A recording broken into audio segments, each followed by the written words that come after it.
Hello. So I do this for my sons because I'm not around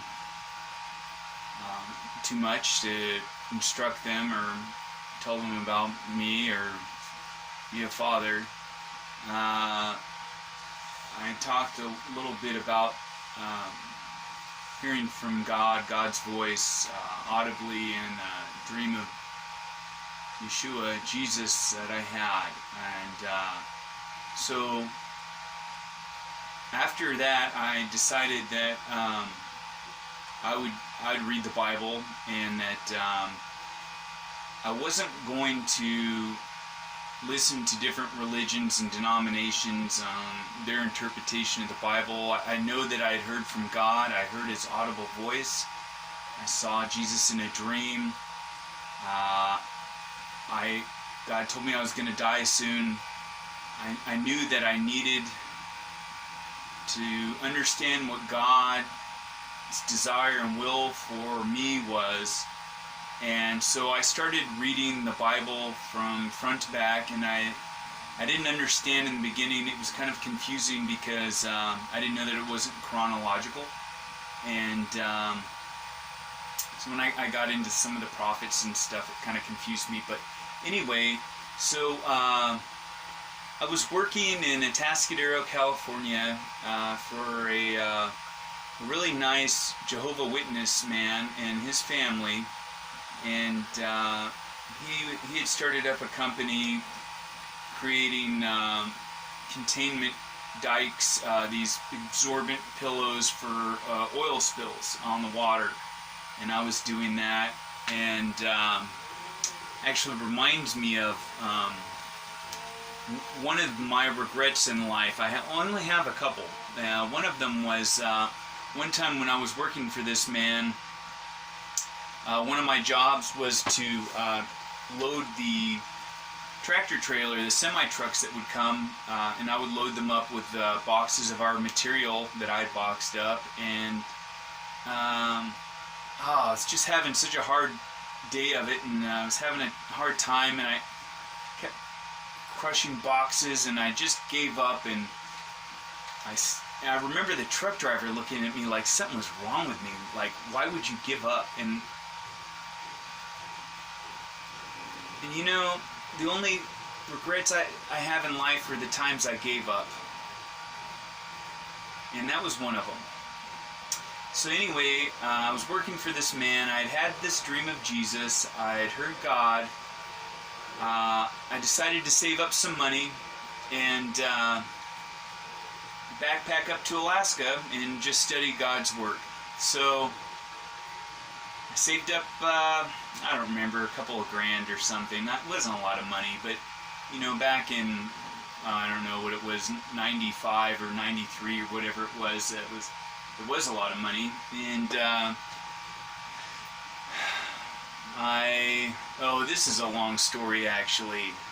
So my father was going to the Veterans Affairs office in San Jose, and he gave me a ride to San Jose. And I was leaving from Atascadero, California, and it's near San Luis Obispo, about 4 hours north of Los Angeles. Anyway, so from there, I went and I saw a pastor, Wanda Little, that first church I'd ever gone to when I was young.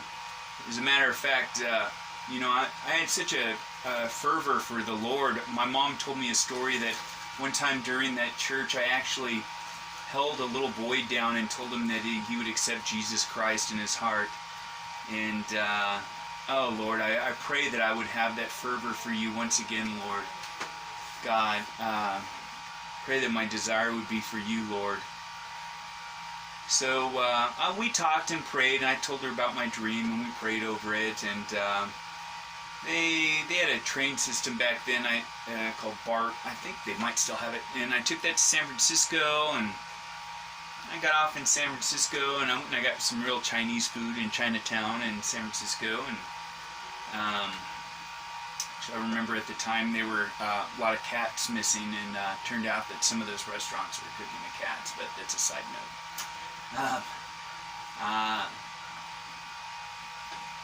I started hitchhiking north. So I remember going up, getting picked up by this guy. He gave me a ride for a long time up north, and somewhere at some point he said I could stay with him in a hotel room as long as I didn't mind him being nude. And I said, no, that's fine, you just drop me off anywhere, right here is fine, you know. And he dropped me off at this campground. It was along the Feather River, and I set up my tent and woke up in the morning. It was so pretty. The Feather River was right there outside my tent, and I woke up in the morning and I picked some fresh blackberries off some wild bushes and scrambled some eggs and had that for breakfast, blackberries and eggs, and started hitchhiking again. And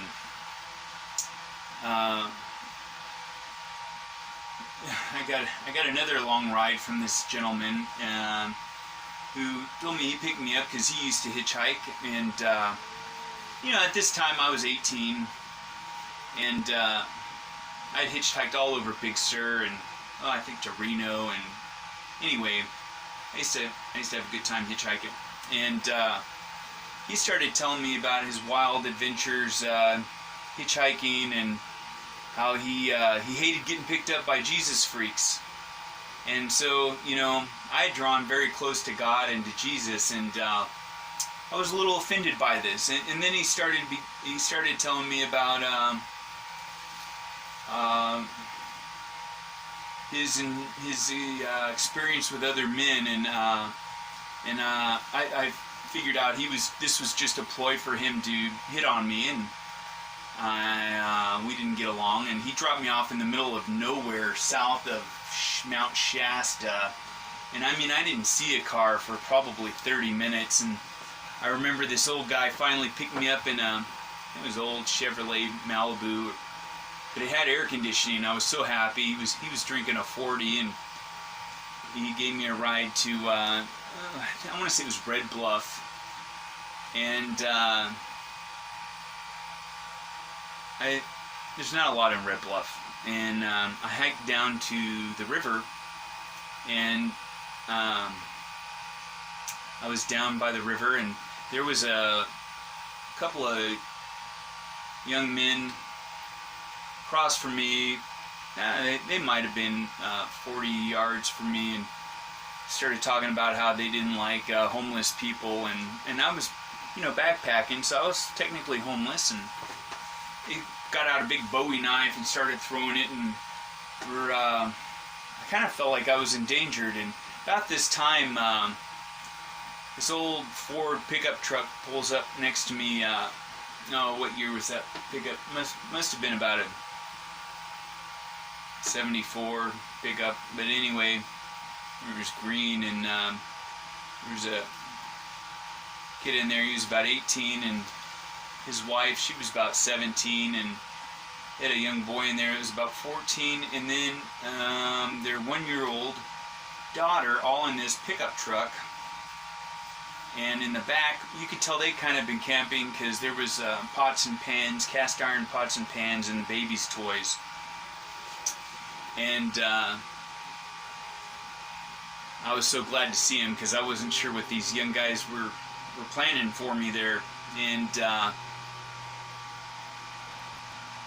you know, I thought, well, you know, I'd always wanted, since it's funny, I grew up in Santa Margarita, this little railroad town, and I'd always, when I was a kid, I wanted to be a hobo. I wanted to ride the trains and from city to city. And so this couple asked me where I wanted to go, and I said, well, take me to the train tracks. You know, I always wanted to do this, and they took me down there, and there was about 10 or so hobos down there, and I was headed north to Alaska, and all these guys were headed south. And I would have probably hopped the train if one of them would have been going north with me, but I didn't really want to do it alone.